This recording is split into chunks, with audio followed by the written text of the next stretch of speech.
A deal to resolve the long-running trade war between the United States and China is largely complete, according to a source cited by Politico.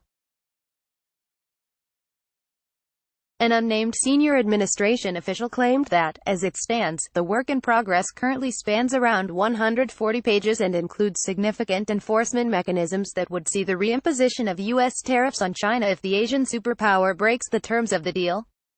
The deal does not reportedly allow China to retaliate against U.S. tariffs imposed in this scenario, and it remains unclear whether Chinese President Xi Jinping will agree to the terms, though the source was confident that there could be an official signing event when she meets President Trump at Mar-a-Lago at the end of March.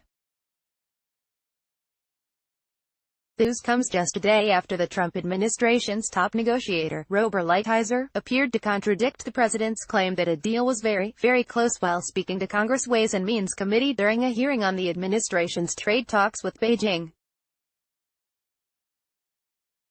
"Let me be clear, much still needs to be done both before an agreement is reached and, more importantly, after it is reached, if one is reached," said Lighthizer.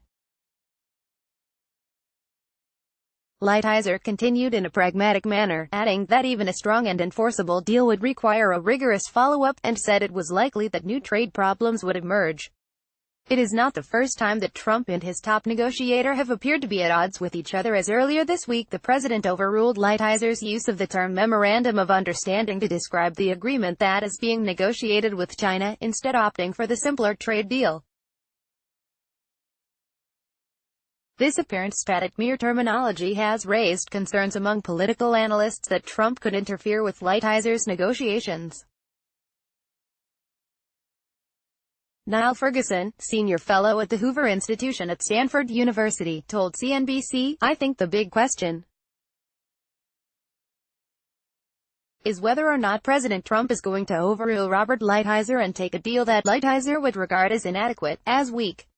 I very much hope he doesn't do that, because Robert Lighthizer has been doing an excellent job driving a very hard bargain, and when Lighthizer says we're not there yet, I take that very seriously."